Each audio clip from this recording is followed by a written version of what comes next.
What's up, guys? It's Drac, and it's time to finally tell you. I'm so excited to tell you guys about this, what the loadout table is going to look like at this year's Top 8 for the Foam Pro Tour, the Dart Zone Pro Tour. We are changing up the format. So we're spending, and there's still time to get in.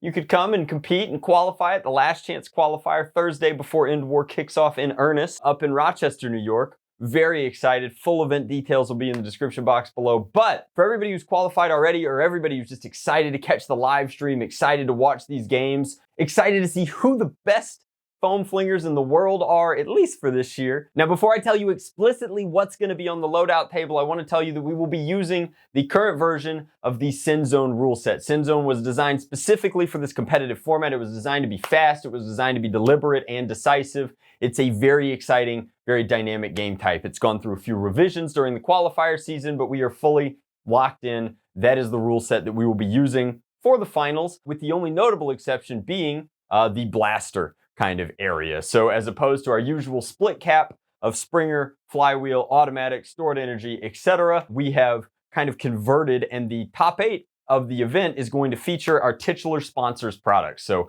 exclusively Dart Zone products will be used in loadouts, and that comes with a couple of other caveats, a couple of other what ifs, and I've spent some time testing and refining different loadouts for the table that I think are very compelling, that showcase our sponsors products well, but also lead to a very competitive sort of engagement where, you know, at this point, we're gonna have the 40 best foam flingers in the world at this event. And so if you're good at playing one way, you should be good at playing anyway. I actually love multi-format events. I think that it's a very good way to test somebody's comprehensive ability of play as opposed to their specific ability of play. And that delves into a lot of my own competitive professional history. If you're only good at one format in MTG, then you're not actually that good at MTG. Similarly, if you can only play blitz chess, you're probably not an incredible chess player. So I like the idea of making sure that if you're good at one aspect, you're good at all of the aspects, and changing the format and rewarding those players with like prize packages and swag that they get to take home is just a really cool way to rope our sponsor into the event. That said, the competitive integrity of the event is still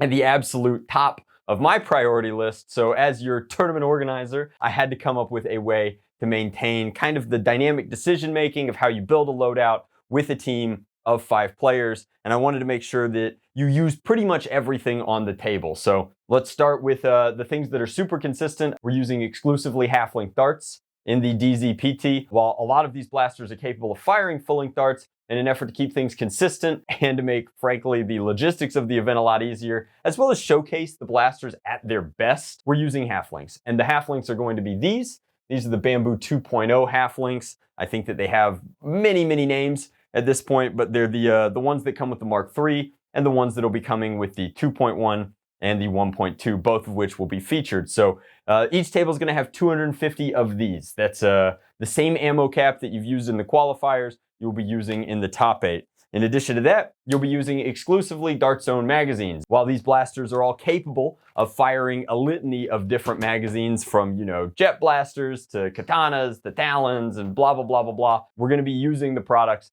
that come with the blasters in an effort to maintain consistency, as well as just to supply the tables correctly. So to that end, each table is going to have 14 of these bad boys on it. These are the 15-round magazines that come with, again, the Mark III and the 2.1. We'll talk more about how you can store them and load them, etc. in a minute, but you're going to get 14 of these. You're going to have up to six of these. These are the 2.1 magazines. This is, in my opinion, the best mag and grip blaster that's been produced, and the magazines are a big part of that. They drop really cleanly, they chamber nicely. The split feed lips mean that, well, they drop very easily, but the split feed lips are a really great feature. So you'll have up to 6 of those, and then of course you'll have access to a couple of speed loaders for the Mark II. Now, to that end, 250 darts, 14 by 15 plus 6 by 6 is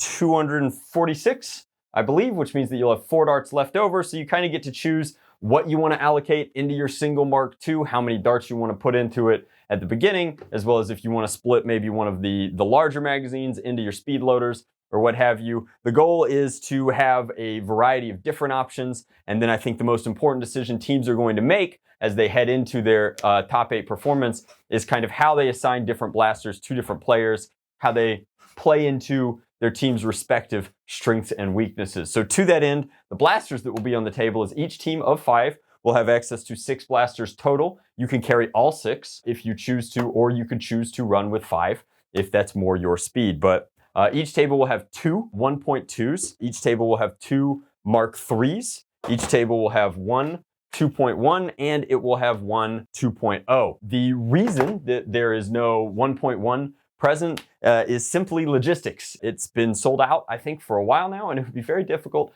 to get enough tournament materials to run the tournament.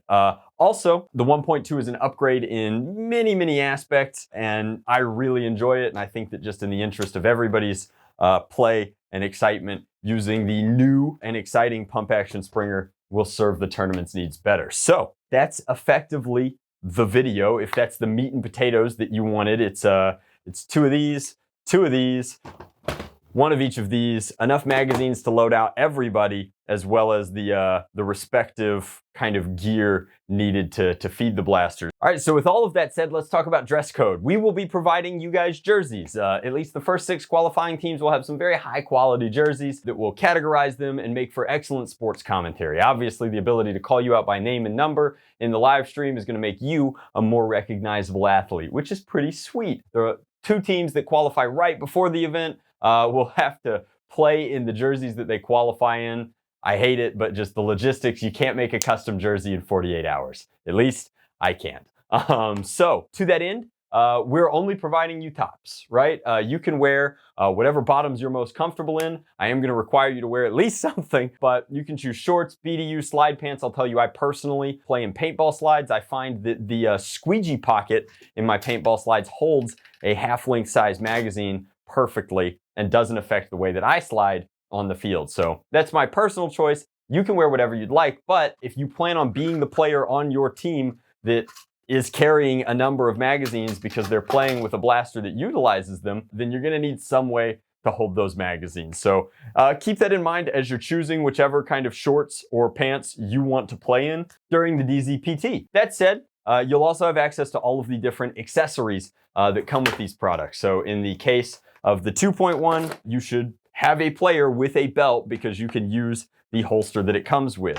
Same thing for the Mark II, as well as their respective magazine holders or the speed loader holder in the case of the 2.0, obviously. And I just put these on sale over on foamproshop.com. But if you're interested in a lower profile holster or anything to that effect, I'm not regulating what gear you bring specifically to hold your loadout. So if you want to bring something aftermarket, this is a great option. I've seen other people do various subload drop leg kind of solutions. I designed the scabbard rig for Talons.